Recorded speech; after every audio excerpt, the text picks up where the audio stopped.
Hello friends, ਅੱਜ ਆਪਾਂ ਸ਼ੁਰੂ ਕਰਾਂਗੇ ਸਪੀਕਿੰਗ ਸੈਕਸ਼ਨ ਵਿੱਚ ਫਲੂਐਂਸੀ। ਸਭ ਨੂੰ ਪਹਿਲਾਂ ਸਭ ਨੂੰ ਸਤਿ ਸ਼੍ਰੀ ਅਕਾਲ, ਨਮਸਤੇ।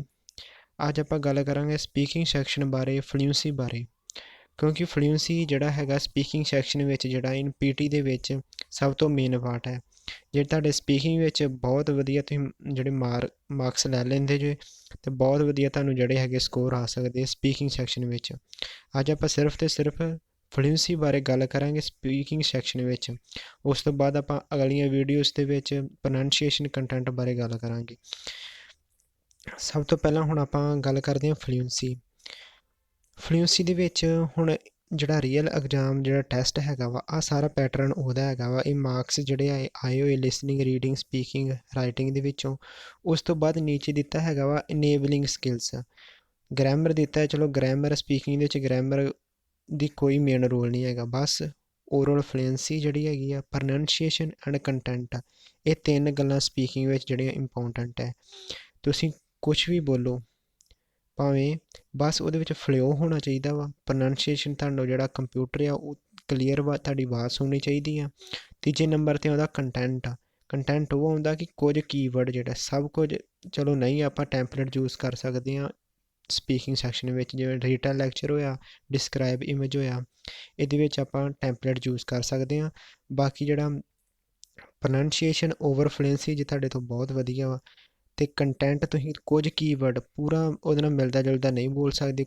ਕੋਈ ਵੀ ਜੋ ਹੈਗਾ ਵਾ ਰਿਲੇਟਡ ਕੋਈ ਕੁਐਸਚਨ, ਬਸ ਕੁਝ ਕੀਵਰਡ ਉਹਦੇ ਨਾਲ ਰਿਲੇਟਡ ਹੋਣ, ਕੰਪਿਊਟਰਸ ਆਪਣੇ ਆਪ ਸਮਝ ਜਾਣਾ, ਤਾਂ ਤੁਹਾਡੇ ਜਿਹੜੇ ਹੈਗੇ ਆ ਕੰਟੈਂਟ ਵਿੱਚੋਂ ਮਾਰਕਸ ਪੂਰੇ ਹੋ ਸਕਦੇ ਆ। ਹੁਣ ਸਭ ਤੋਂ ਪਹਿਲਾਂ ਗੱਲ ਕਰਦੇ ਹਾਂ, ਹੁਣ ਇਹਦੇ ਵਿੱਚ ਓਵਰ ਫਲੂਐਂਸੀ ਜਿਹੜੀ ਉਹ 77 ਹੈਗੀ ਆ। 100% ਵਿੱਚੋਂ 77% ਹੈਗੀ ਹੈ ਓਵਰ ਫਲੂਐਂਸੀ। ਅਤੇ ਮਾਰਕਸ ਜਿਹੜੇ ਹੁਣ ਪ੍ਰੋਨਾਂਸੀਏਸ਼ਨ ਜਿਹੜੀ ਉਹ ਮੰਨ ਲਓ ਦੇਖ ਲਓ ਹੁਣ ਡਾਊਨ ਆ, ਇਹ 51 ਹੈਗੀ %। ਅਤੇ ਜਿਹੜੇ ਸਪੀਕਿੰਗ ਵਿੱਚ ਜਿਹੜੇ ਸਕੋਰ ਆ ਉਹ ਹੈਗੇ 66 ਹੈਗੇ ਆ।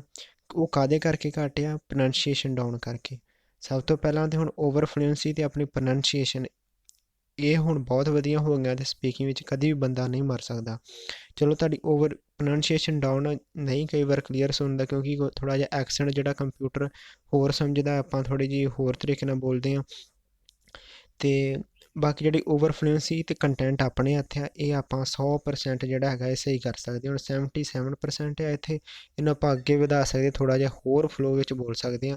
ਹੁਣ ਮੈਂ ਇਹਦੇ ਵਿੱਚ ਜਿਹੜੇ ਚਾਹੁੰਦੇ ਹੈਗੇ ਆ ਕਿ 14 ਦਿਨਾਂ ਵਿੱਚ, 20 ਦਿਨਾਂ ਦੇ ਵਿੱਚ ਜਿਹੜਾ ਹੈਗਾ ਵਾ ਉਹ 79+ ਜਿਹੜੇ ਉਹ ਮਾਰਕਸ ਸਕੋਰ ਲੈਣੇ ਚਾਹੁੰਦੇ ਪੀਟੀ ਦੇ ਵਿੱਚੋਂ, ਉਹਨਾਂ ਲਈ ਇਹ ਜਿਹੜੀ ਵੀਡੀਓ ਬਹੁਤ ਹੈਲਪਫੁੱਲ ਹੋਏਗੀ। ਹੁਣ ਆਪਾਂ ਅੱਗੇ ਦੱਸਦੇ ਹਾਂ ਕਿ ਮੇਨ ਜਿਹੜੇ ਹੋ ਗਈਆਂ ਟ੍ਰਿਕਸ, ਜਿਹੜੀਆਂ ਟਿਪਸ ਹੈਗੀਆਂ ਵਾ ਓਵਰ ਫਲੂਐਂਸੀ, ਜਿਹੜੇ ਉਹਨੂੰ ਆਪਾਂ ਕਿਸੇ ਤਰ੍ਹਾਂ ਜਿਹੜੇ ਉਹਨੂੰ ਵਧਾ ਸਕਦੇ ਹਾਂ, ਅਤੇ ਕੀ ਵਿੱਚ ਉਹਦੀਆਂ ਜਿਹੜੇ ਟਿਪਸ ਹੈਗੇ, ਰੂਲਸ ਹੈਗੇ ਆ, ਇਹ ਕੀ ਕਮੀਆਂ ਹੁੰਦੀਆਂ ਜਿਨ੍ਹਾਂ ਕਰਕੇ ਜਿਹੜੀ ਓਵਰ ਫਲੂਐਂਸੀ ਜਿਹੜੀ ਨਹੀਂ ਵੱਧਦੀ, ਹੁਣ ਉਹ ਆਪਾਂ ਅੱਗੇ ਡਿਸਕਸ ਕਰਾਂਗੇ। ਹੁਣ ਸਭ ਤੋਂ ਪਹਿਲਾਂ ਫਲੂਐਂਸੀ ਵਿੱਚ ਹੈਗਾ ਵਾ ਨੋ ਪਾਊਸ਼। ਸਭ ਤੋਂ ਪਹਿਲਾਂ ਕੋਈ ਵੀ ਆਪਾਂ ਨੂੰ ਮੰਨ ਲਓ ਰੀਡ ਅਲਾਊਡ ਆ, ਉਹਦੇ ਵਿੱਚ ਇੱਕ ਪੈਰਾਗ੍ਰਾਫ ਆ, ਅਤੇ ਉਹਨੂੰ ਆਪਾਂ ਪੜ੍ਹਦੇ ਹਾਂ। ਉਹਦੇ ਵਿੱਚ ਨੈਚੁਰਲ ਪਾਊਸ 'ਤੇ ਹੁੰਦਾ ਉੱਥੇ ਕਿ ਮੰਨ ਲਓ ਕੌਮਾ ਲੱਗਾ ਹੋਇਆ, ਉੱਥੇ ਆਪਾਂ ਲੈਣਾ ਵਾ ਸਮਾਲ, ਥੋੜ੍ਹਾ ਜਿਹੜਾ ਰੁਕਣਾ ਹੈਗਾ, ਸਾਹ ਲੈਣਾ ਵਾ, ਜ਼ਿਆਦਾ ਟਾਈਮ ਨਹੀਂ ਰੁਕਣਾ, 30 ਸੈਕਿੰਡ ਤੋਂ ਘੱਟ। ਅਤੇ ਜਿੱਥੇ ਕੌਮਾ ਲੱਗਾ ਉੱਥੇ ਆਪਾਂ ਸਾਹ ਲੈਣਾ ਵਾ, ਰੁਕਣਾ ਵਾ। ਅਤੇ ਬਾਕੀ ਜਿਹੜਾ ਵਾ ਕੌਮਾ ਹੋਇਆ, ਸੈਮੀਕੋਲਨ, ਇੱਥੇ ਥੋੜ੍ਹਾ ਘੱਟ ਜਿਹੜਾ ਉਹ ਪਾਊਸ਼ ਲੈਣਾ ਵਾ। ਇਹ ਜਿਹੜੇ ਜ਼ਿਆਦਾ ਜਿਹੜੇ ਹੈਗੇ ਉਹ ਪਾਊਸ਼ ਨਹੀਂ ਲੈਣੇ, ਕਿਉਂਕਿ ਸਪੀਕਿੰਗ ਦੇ ਵਿੱਚ ਜੋ ਆ ਨਾ, ਕੰਪਿਊਟਰ ਨੇ ਸਾਰਾ ਰਿਕਾਰਡ ਹੋਣਾ ਵਾ, ਕੰਪਿਊਟਰ ਨੇ ਆਪਣੀ ਵੇਖਣੀ ਆ ਫਲੂਐਂਸੀ, ਪ੍ਰੋਨਾਂਸੀਏਸ਼ਨ ਅਤੇ ਕੰਟੈਂਟ। ਜਿਹੜੀ ਫਲੂਐਂਸੀ ਮੇਨ ਹੈ ਕਿ ਤੁਸੀਂ ਕਿੰਨੇ ਫਲੋ 'ਚ ਬੋਲਦੇ। ਮੰਨ ਲਓ ਤੁਸੀਂ ਕੰਟੈਂਟ ਦੇ ਰਿਲੇਟਡ ਬਹੁਤਾ ਰਿਲੇਟਡ ਨਹੀਂ ਬੋਲ ਰਹੇ, ਕੁਝ ਆਪਣੇ ਕੋਲੋਂ ਵਰਡ ਲਾ ਰਹੇ ਹੋ, ਬਸ ਫਲੋ ਵਿੱਚ ਬੋਲ ਰਹੇ, ਤੁਹਾਡੇ ਫਲੂਐਂਸੀ ਦੇ ਨੰਬਰ ਜਿਹੜੇ 100% ਆਉਣਗੇ। ਤੁਹਾਡੇ ਜਿਹੜੇ ਮਾਰਕਸ ਆ 6 ਜਿਹੜੇ ਹੈਗੀ, 6 ਦੀ ਰਿਕੁਆਇਰਮੈਂਟ ਜਿਹੜੀ ਤੁਹਾਡੀ ਆਪਣੇ ਆਪ ਆ ਜਾਊਗੀ। ਕੁਝ ਪ੍ਰੋਨਾਂਸੀਏਸ਼ਨ ਜਾਂ ਕੰਟੈਂਟ ਦੇ ਪੈ ਕੇ ਤੁਹਾਡੀ ਜਿਹੜੀ ਫਲੂਐਂਸੀ ਜੇ ਵਧੀਆ ਹੋ ਜਾਵੇ। ਹੁਣ ਫਲੂਐਂਸੀ ਲਈ ਮੇਨ ਹੋਰ ਹੈਗਾ ਵਾ ਕਿ ਜਿਹੜਾ ਵਾ ਸਪੀਕਿੰਗ ਜਿਹੜਾ ਹੌਲੀ ਨਹੀਂ ਬੋਲਣਾ, ਕੁਛ ਵੀ ਹੈਗਾ ਵਾ ਹੌਲੀ ਨਹੀਂ ਬੋਲਣਾ, ਬੋਲਣਾ ਉੱਚੀ ਆ, ਅਤੇ ਥੋੜ੍ਹਾ ਜਿਹਾ ਤੇਜ਼ ਵੀ ਬੋਲਣਾ, ਨਾ ਹੌਲੀ ਬੋਲਣਾ ਨਾ ਤੇਜ਼ ਬੋਲਣਾ ਵਾ। ਇੱਕ ਜਿਹੜੀ ਮਿਡਲ ਦੀ ਜਿਹੜੀ ਹੈਗੀ ਆਪਣੀ ਨੈਚੁਰਲ ਆਵਾਜ਼ ਹੁੰਦੀ, ਜਿਵੇਂ ਨੈਚੁਰਲ ਸਪੀਡ, ਜਿਵੇਂ ਆਪਾਂ ਕੋਈ ਗੱਲ ਕਰਦੇ ਹਾਂ, ਇਹ ਤੋਂ ਥੋੜ੍ਹੀ ਜਿਹੀ ਤੇਜ਼, ਥੋੜ੍ਹੀ ਜਿਹੀ ਕਿ ਇਹ ਤੋਂ ਜ਼ਿਆਦਾ ਡਾਊਨ ਵੀ ਨਾ ਹੋਵੇ, ਥੋੜ੍ਹੀ ਜਿਹੀ ਤੇਜ਼ ਹੋਵੇ, ਅਤੇ ਇੱਕ ਫਲੋ ਦੇ ਵਿੱਚ ਹੋਵੇ। ਪਾਊਸ਼ ਵੀ ਨਹੀਂ ਹੋਣੇ ਚਾਹੀਦੇ ਜਿਹੜੇ ਹੈਗੇ ਆ, ਜ਼ਿਆਦਾਤਰ ਰੁਕਣਾ ਨਹੀਂ, ਕਿਤੇ ਸਾਹ ਨਹੀਂ ਲੈਣਾ, ਬਸ ਜਿੱਥੇ ਹੈਗਾ ਵਾ ਫੁੱਲ ਸਟਾਪ। ਹੁਣ ਅੱਗੇ ਆਪਾਂ ਰੀਡ ਅਲਾਊਡ ਇੱਕ ਕਰਾਂਗੇ, ਰੀਡ ਅਲਾਊਡ ਦੀ ਇੱਕ ਸੀਰੀਜ਼ ਚਲਾਵਾਂਗੇ, ਉਹਦੇ ਵਿੱਚ ਸਾਰਾ ਤੁਹਾਨੂੰ ਦੱਸਾਂਗੇ ਕਿੱਥੇ ਪਾਉਚ ਲੈਣਾ ਵਾ। ਤੇ ਇਸੇ ਤਰ੍ਹਾਂ ਬਣੇ ਰਹੋ ਨਾਲ, ਸਪੀਡ ਤੁਹਾਨੂੰ ਸਭ ਕੁਝ ਜਿਹੜਾ ਪ੍ਰੈਕਟੀਕਲ ਵੀ ਵਿਖਾਵਾਂਗੇ ਕਿ ਇਹ ਤੁਹਾਨੂੰ ਸਿਰਫ ਰੂਲ ਦੱਸ ਰਹੇ ਉਹਦੇ ਵਿੱਚ ਜਿਹੜੀਆਂ ਜਿਹੜੀਆਂ ਆਪਾਂ ਕਮੀਆਂ ਹੁੰਦੀਆਂ ਜਿਨ੍ਹਾਂ ਕਰਕੇ ਆਪਣੇ ਥੋੜ੍ਹੇ ਸਕੋਰ ਘਟਦੇ ਹੈਗੇ, ਫਲੂਐਂਸੀ ਵੀ ਨਹੀਂ ਆਉਂਦੀ, ਵੱਧਦੀ ਨਹੀਂ ਆ। ਅਤੇ ਤੀਜੀ ਗੱਲ ਹੈਗੀ ਆ ਨੋ ਹੈਜੀਟੇਸ਼ਨ।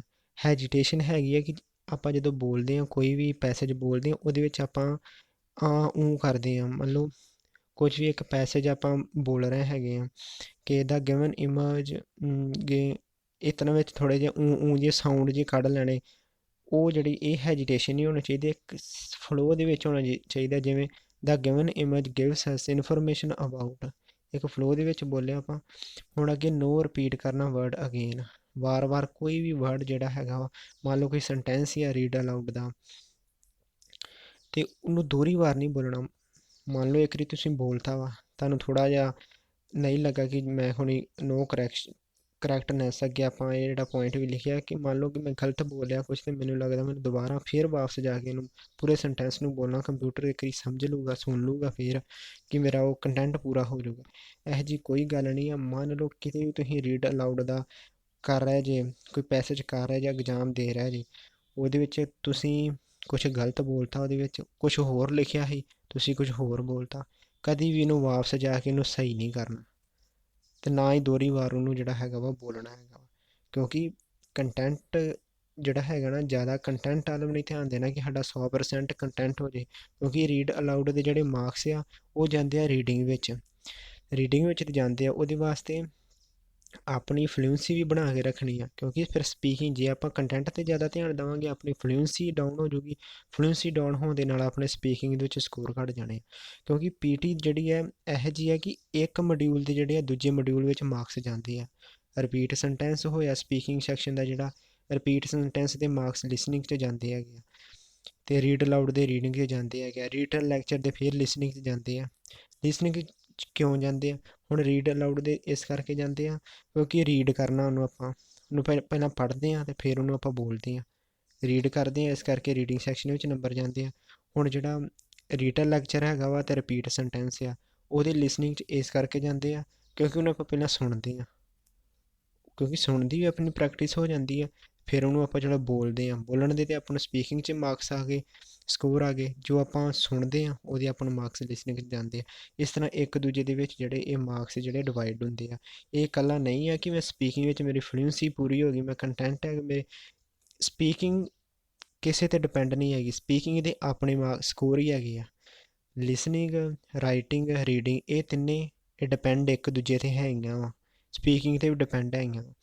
ਇਸ ਕਰਕੇ ਬਹੁਤ ਜ਼ਿਆਦਿਆਂ ਦੇ ਸਕੋਰ ਜਿਹੜੇ ਹੁੰਦੇ ਆ ਰਾਈਟਿੰਗ 'ਚੋਂ ਘੱਟਦੇ ਹੁੰਦੇ ਆ। ਰਾਈਟਿੰਗ 'ਚ ਤਦ ਕਰਕੇ ਘੱਟਦੇ ਆ ਕਿਉਂਕਿ ਉਹਨਾਂ ਦੇ ਮਾਰਕਸ ਜਿਹੜੇ ਹੈਗੇ ਆ ਲਿਸਨਿੰਗ 'ਤੇ ਨਹੀਂ ਵਧੀਆ, ਜੋ ਲਿਸਨਿੰਗ 'ਚ ਉਹਨਾਂ ਦੀ ਰਾਈਟ ਫਰੋਮ ਡਿਕਟੇਸ਼ਨ ਬਹੁਤ ਵਧੀਆ, ਅਤੇ ਫਿਰ ਉਹਨਾਂ ਦੇ ਬਹੁਤ ਵਧੀਆ ਮਾਰਕਸ ਆਉਣਗੇ ਰਾਈਟਿੰਗ ਦੇ ਵਿੱਚ। ਉਹ ਵੀ ਆਪਾਂ ਹੌਲੀ ਹੌਲੀ ਸਾਰੇ ਟਿਪਸ ਤੁਹਾਨੂੰ ਦੱਸਾਂਗੇ। ਜਿਹੜਾ ਮੇਰਾ ਐਕਸਪੀਰੀਅੰਸ ਐਗਜ਼ਾਮ ਦੇਣ ਦਾ, ਸਾਰੇ ਪੰਜਾਬੀ ਵਿੱਚ ਤੁਹਾਨੂੰ ਇਹ ਟਿਪਸ ਦੇਵਾਂਗੇ। ਹੁਣ ਇਹ ਫਲੂਐਂਸੀ ਬਾਰੇ ਆਸ ਕਰਦਾ ਤੁਸੀਂ ਬਹੁਤ ਵਧੀਆ ਜਾਣ ਗਏ ਹੋਵੋਗੇ, ਅਤੇ ਬਾਕੀ ਇਹਦੀ ਆਪਾਂ ਜਿਹੜੀ ਫਲੂਐਂਸੀ ਦੀ ਹੋਰ ਪ੍ਰੈਕਟਿਸ ਹੋ ਕੇ ਰੀਡ ਅਲਾਊਡ ਇੱਕ ਆਪਾਂ ਕਰਾਂਗੇ, ਉਹਦੇ ਵਿੱਚ ਤੁਹਾਨੂੰ ਇਹ ਚੰਗੀ ਤਰ੍ਹਾਂ ਦੱਸਾਂਗੇ, ਠੀਕ ਆ। ਬਾਕੀ ਹੋਰ ਇਹਦੇ ਵਿੱਚ ਮੇਨ ਗੱਲ ਹੈਗੀ ਆ, ਇੱਕ ਵਾਰੀ ਫਿਰ ਛੋਟਾ ਛੋਟਾ ਓਵਰਵਿਊ ਜਿਹਾ ਲੈ ਲੈਂਦੇ ਹਾਂ ਕਿ ਇਸ ਫਲੂਐਂਸੀ ਬਾਰੇ ਕੀ ਹੈ। ਇੱਕ ਤਾਂ ਨੈਚੁਰਲ ਸਪੀਡ ਹੋਣੀ ਚਾਹੀਦੀ ਹੈ, ਫਲੋ ਵਿੱਚ ਬੋਲਣਾ, ਵਰਡ ਬਾਏ ਵਰਡ ਨਹੀਂ ਬੋਲਣਾ। ਮੇਨ ਗੱਲ ਜਿਹੜੀ ਬਹੁਤ ਜ਼ਿਆਦਾ ਜਿਹੜਾ ਗਲਤੀ ਕਰਦੇ ਉਹ ਵਰਡ ਬਾਏ ਵਰਡ ਬੋਲਦੇ ਆ, ਹੇਕ ਜੀ ਲਾ ਕੇ ਬੋਲਦੇ ਆ, ਇਹ ਕੋਈ ਹੇਕ ਲਾ ਕੇ, ਕਿਉਂਕਿ ਫਲੂਐਂਸੀ ਦਾ ਮਤਲਬ ਹੀ ਹੈ ਕਿ ਇੱਕ ਫਲੋ ਦੇ ਵਿੱਚ ਬੋਲਣਾ। ਪਾਉਚ ਜਿੱਥੇ ਨੈਚੁਰਲ ਪਾਉਚ ਉੱਥੇ ਨੈਚੁਰਲ ਹੋਣਾ ਚਾਹੀਦਾ, ਵਾਧੂ ਦਾ ਰੁਕਣਾ ਹੀ ਨਹੀਂ ਕਿਤੇ। ਜੇ ਮੰਨ ਲਓ ਸੈਂਟੈਂਸ ਵੱਡਾ ਫਿਰ ਤੁਸੀਂ ਪਾਉਚ ਲੈ ਸਕਦੇ ਹੋ, ਉਹਦੇ ਵਿੱਚ ਸਾਹ ਔਖੇ ਵੀ ਨਹੀਂ ਹੋਣਾ ਜ਼ਿਆਦਾ ਕਿ ਹੁਣ ਇਹਦੇ ਵਿੱਚ ਫੁੱਲ ਸਟਾਪ ਬਹੁਤ ਦੂਰ ਜਾ ਕੇ ਆ, ਸੈਂਟੈਂਸ ਬਹੁਤ ਵੱਡਾ ਵਾ, ਕੰਪਲੈਕਸ ਆ, ਕੰਪਾਊਂਡ ਸੈਂਟੈਂਸ ਆ, ਅਤੇ ਤੁਸੀਂ ਆਖੀ ਫੁੱਲ ਸਟਾਪ ਇਹ ਰੂਲ ਹੀ ਆ ਕਿ ਇਹ ਉੱਥੇ ਜਿੱਥੇ ਫੁੱਲ ਸਟਾਪ ਉੱਥੇ ਰੁਕਣਾ, ਇਹੋ ਜਿਹੀ ਵੀ ਕੋਈ ਗੱਲ ਨਹੀਂ ਹੈਗੀ। ਮੰਨ ਲਓ ਸੈਂਟੈਂਸ ਵੱਡਾ, ਤੁਸੀਂ ਵਿੱਚ ਰੋਕ ਸਕਦੇ ਜੀ, ਰੋਕ ਲਓ, ਸਾਹ ਲੈ ਕੇ ਮਾੜਾ ਜਿਹਾ, ਫਿਰ ਕੰਟੀਨਿਊ ਉਹਨੂੰ ਬੋਲੋ, ਫਲੋ ਦੇ ਵਿੱਚ ਬੋਲੋ, ਜ਼ਿਆਦਾ ਵੀ ਨਹੀਂ ਰੁਕਣਾ ਕਿ ਸਾਹ ਲੈਣਾ ਬਸ, ਇਹ ਗੱਲ ਹੈਗੀ ਆ। ਅਤੇ ਬਾਕੀ ਹੈਜੀਟੇਸ਼ਨ ਕੋਈ ਨਹੀਂ ਹੋਣੀ ਚਾਹੀਦੀ, ਉਹ ਕੁਛ ਨਹੀਂ, ਰਿਪੀਟ ਵੀ ਨਹੀਂ ਕਰਨਾ, ਇਹ ਵੱਡੀ ਗਲਤੀ ਜਿਹੜੀ ਆ, ਸਹੀ ਨਹੀਂ ਕਰਨਾ ਕਦੀ ਵੀ। ਯਾਰ ਮੈਂ ਇਹਨੂੰ ਬੋਲਤਾ ਪਿੱਛੇ ਮੈਨੂੰ ਇੱਕ ਵਾਰੀ ਸਹੀ ਕਰ ਲਾਂ, ਕੁਛ ਵੀ ਇਸ ਤਰ੍ਹਾਂ ਦੀ ਗਲਤੀ ਨਹੀਂ ਕਰਨੀ ਕਦੀ ਵੀ। ਕਿਉਂਕਿ ਜੇ ਤੁਸੀਂ ਇਸ ਤਰ੍ਹਾਂ ਦੀ ਗਲਤੀ ਕਰੋ ਤੁਹਾਡੀ ਫਲੂਐਂਸੀ ਡਾਊਨ ਹੋ ਜਾਣੀ ਹੈ। ਕਿਉਂਕਿ ਹੁਣ ਇਹ 2 ਵਰਡ ਤੁਸੀਂ ਬੈਕ ਜਾ ਕੇ ਸਹੀ ਕਰੋਗੇ। ਹੁਣ ਉਹ ਤਾਂ ਚਲੋ ਦੂਜੀ ਮੇਨ ਗੱਲ ਆ, ਇਹਦੇ ਵਿੱਚ ਕੰਪਿਊਟਰ ਨੇ ਚੁੱਕਣੇ ਆਪਣੇ ਵਰਡ। ਜੇ ਤਾਂ ਮੰਨ ਲਓ ਉਹਨਾਂ ਦੇ ਕੋਈ ਵੀ ਆਪਾਂ ਬੋਲਦੇ ਹਾਂ, ਡਿਸਕ੍ਰਾਈਬ ਇਮੇਜ ਬੋਲਦੇ ਹਾਂ, ਰੀਟਾ ਲੈਕਚਰ ਬੋਲਦੇ ਹਾਂ, ਹੁਣ ਆਪਾਂ ਆਖੀਏ ਕਿ ਸਾਰਾ ਹੀ ਆਪਣਾ ਉਹਦੇ ਅਕੋਰਡਿੰਗ ਹੋਵੇ ਜੋ ਉਹਨੇ ਲੈਕਚਰ ਬੋਲਿਆ ਵਾ, ਇਹੋ ਜਿਹੀ ਕੋਈ ਗੱਲ ਨਹੀਂ। ਘੱਟ ਤੋਂ ਘੱਟ 7-8 ਤੋਂ ਲੈ ਕੇ 10 ਦੇ ਵਿੱਚ ਜਿਹੜੇ ਤੁਹਾਡੇ ਕੀਵਰਡ ਹੋ ਗਏ, ਜਿਹੜੇ ਉਹਦੇ ਰਿਲੇਟਡ ਜੋ ਲੈਕਚਰ 'ਚ ਬੋਲਿਆ ਗਿਆ ਉਹਦੇ ਨਾਲ ਰਿਲੇਟਡ ਹੋਏ, ਤੁਹਾਡਾ ਕੰਟੈਂਟ 100% ਪੂਰਾ ਹੋ ਸਕਦਾ ਵਾ। ਇਸ ਕਰਕੇ ਇਹੋ ਜਿਹੀ ਕੋਈ ਗੱਲ ਨਹੀਂ ਹੈਗੀ। ਕਿਉਂਕਿ ਬਾਕੀ ਹੁਣ ਗੱਲ ਆਈ ਆ ਥੋੜ੍ਹਾ ਉੱਚੀ ਆਵਾਜ਼ ਵਿੱਚ ਬੋਲਣਾ। ਕਿਉਂਕਿ ਉੱਚੀ ਆਵਾਜ਼ ਵਿੱਚ ਜਿਹੜਾ PC ਕਲੀਅਰ ਸੁਣ ਲੈਂਦਾ ਵਾ। ਜ਼ਿਆਦਾ ਉੱਚੀ ਵੀ ਨਹੀਂ ਬੋਲਣਾ, ਜ਼ਿਆਦਾ ਹੌਲੀ ਵੀ ਨਹੀਂ ਬੋਲਣਾ, ਠੀਕ ਆ। ਬੋਲਣਾ ਮਿਡਲ ਦੀ ਆਵਾਜ਼ ਵਿੱਚ, ਨੈਚੁਰਲ ਦੀ ਸਪੀਡ ਵਿੱਚ ਬੋਲਣਾ। ਨੈਚੁਰਲ ਸਪੀਡ ਤੋਂ ਥੋੜ੍ਹਾ ਜਿਹਾ ਉੱਪਰ ਬੋਲਣਾ, ਤੇਜ਼ ਆ। ਅਤੇ ਬੋਲਣਾ ਉੱਚੀ ਆ, ਹੌਲੀ ਨਹੀਂ ਬੋਲਣਾ। ਕਿਉਂਕਿ ਉੱਚੀ ਬੋਲੋਗੇ ਤਾਂ ਕੰਪਿਊਟਰ ਤੁਹਾਡਾ ਉਹਨੂੰ ਚੰਗੀ ਤਰ੍ਹਾਂ ਸੁਣੂਗਾ, ਮਾਈਕ ਦੇ ਵਿੱਚ ਰਿਕਾਰਡ ਹੋਊ ਚੰਗੀ ਤਰ੍ਹਾਂ। ਤੇਜ਼ ਵਾਲੀ ਗਲਤੀ ਕਦੀ ਨਹੀਂ ਕਰਨੀ ਕਿ ਮੈਂ ਤੇਜ਼ ਬੋਲਦਾ ਦਬ। ਕਿਉਂਕਿ ਇਹ ਕੰਪਿਊਟਰ ਆ, ਉਹਨੇ ਤੇਜ਼ ਤੁਹਾਡਾ ਰਿਕਾਰਡ ਨਹੀਂ ਜੀ ਕਰਨਾ। ਉਹ ਇੱਕ ਮਸ਼ੀਨਰੀ ਆ। ਅਤੇ ਇਸ ਕਰਕੇ ਇਹ ਗੱਲ ਧਿਆਨ ਰੱਖਣੀ, ਬੋਲਣਾ ਪਿਆਰ ਨਾਲ ਬੋਲਣਾ। ਬੋਲਣਾ ਕਿ ਹੌਲੀ ਅਤੇ ਥੋੜ੍ਹਾ ਜ਼ਿਆਦਾ ਹੌਲੀ ਨਹੀਂ, ਮਿਡਲ ਜੀ ਆਵਾਜ਼ ਵਿੱਚ ਬੋਲਣਾ ਅਤੇ ਬੋਲਣਾ ਉੱਚੀ। ਇਹ ਮੇਨ ਜਿਹੜੀ ਹੈ ਇਹਦੀ ਫਲੂਐਂਸੀ ਦੀ ਮੇਨ ਗੱਲ ਇਹੋ ਹੀ ਆ। ਨਾ ਬਹੁਤਾ ਤੇਜ਼, ਨਾ ਬਹੁਤਾ ਸਲੋ, ਆਪਣੀ ਨੈਚੁਰਲ ਆਵਾਜ਼ ਤੋਂ ਥੋੜ੍ਹਾ ਜਿਹਾ ਤੇਜ਼ ਬੋਲਣਾ, ਠੀਕ ਹੈ। ਜ਼ਿਆਦਾ ਹੌਲੀ ਨਹੀਂ ਬੋਲਣਾ। ਦੂਜੀ ਗੱਲ, ਕਿਸੇ ਦਾ ਐਕਸੈਂਟ ਯੂਜ਼ ਨਹੀਂ ਕਰਨਾ। ਮੰਨ ਲਓ ਕੋਈ ਤੁਸੀਂ ਫੋਰਨ ਦੀਆਂ ਵੀਡੀਓ ਕੋਈ ਵੇਖਦੇ, ਮਿਊਜ਼ਿਕ ਸੁਣਦੇ ਕਿ ਇਸ ਤਰ੍ਹਾਂ ਬੋਲਦੇ ਹੋ, ਐਕਸੈਂਟ ਜਿਹਾ ਯੂਜ਼ ਕਰਨਾ ਕਿ ਹਾਂ ਵੀ ਇੰਨੇ ਐਕਸੈਂਟ ਇਸ ਤਰ੍ਹਾਂ ਬੋਲਦਾ ਸੀ ਇਹ, ਮੈਂ ਵੀ ਇਸ ਤਰ੍ਹਾਂ। ਆਪਣੀ ਨੈਚੁਰਲ ਜੋ ਤੁਹਾਡੀ ਸਪੀਡ ਉਹਦੇ ਵਿੱਚ ਬੋਲਣਾ ਬਸ। ਇਹ ਨਹੀਂ ਗੱਲ, ਕਿਉਂਕਿ ਜਿਹੜਾ ਟੈਸਟ ਬਣਿਆ ਵਾ ਇਹ ਨੋਨ ਨੇਟਿਵ ਲਈ ਬਣਿਆ। ਨੋਨ ਨੇਟਿਵ ਜਿਹੜੇ ਉਹ ਆ ਜਿਨ੍ਹਾਂ ਨੇ ਹੁਣ ਦੂਜੀ ਭਾਸ਼ਾ, ਜਿਨ੍ਹਾਂ ਦੀ ਆਪਣੀ ਪਹਿਲੀ ਭਾਸ਼ਾ ਜਿਹੜੀ ਆ ਪੰਜਾਬੀ ਹੋ ਗਈ ਜਾਂ ਹਿੰਦੀ ਹੋ ਗਈ, ਆਪਣੀ ਸੈਕਿੰਡ ਹੁਣ ਆਪਾਂ ਸਿੱਖਣ ਦਾ ਇੰਗਲਿਸ਼। ਇਹ ਜਿਹੜਾ ਟੈਸਟ ਬਣਿਆ ਨੋਨ ਨੇਟਿਵ ਲਈ ਬਣਿਆ। ਨੇਟਿਵ ਤੇ ਉਹ ਹੋ ਗਏ ਜਿਨ੍ਹਾਂ ਦੀ ਮਾਤ ਭਾਸ਼ਾ ਹੀ ਇਹ। ਹੁਣ ਨੋਨ ਨੇਟਿਵ ਲਈ ਬਣਿਆ ਤੇ ਇਹੋ ਜਿਹੀ ਕੋਈ ਗੱਲ ਨਹੀਂ ਹੈਗੀ ਕਿ ਆਪਾਂ ਨੂੰ ਕਿਸੇ ਦਾ ਐਕਸੈਂਟ ਯੂਜ਼ ਕਰਨਾ ਪਵੇ, ਜਿਹਨਾਂ ਦੀ ਫੋਰਨ ਵਾਲਿਆਂ ਦੀ। ਇਹੋ ਜਿਹੀ ਕੋਈ ਗੱਲ ਨਹੀਂ ਹੈਗੀ, ਠੀਕ ਹੈ ਨਾ।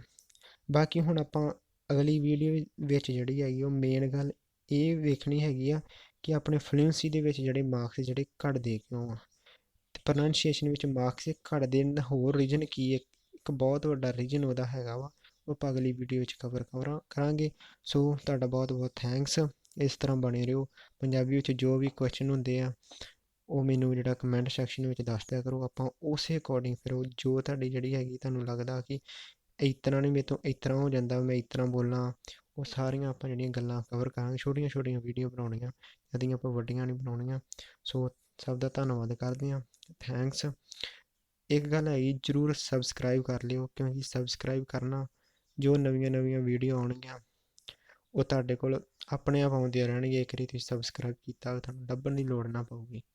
ਜੇ ਤੁਹਾਨੂੰ ਵੀਡੀਓ ਚੰਗੀ ਲੱਗਦੀ ਲਾਈਕ ਕਰਿਓ, ਨਹੀਂ ਚੰਗੀ ਲੱਗੀ ਤੁਹਾਡਾ ਧੰਨਵਾਦ ਵੇਖਣ ਲਈ। ਓਕੇ ਜੀ, ਥੈਂਕਸ। ਮਿਲਦੇ ਨਵੀਂ ਵੀਡੀਓ ਵਿੱਚ। ਤਦ ਤੱਕ ਬਾਏ ਬਾਏ।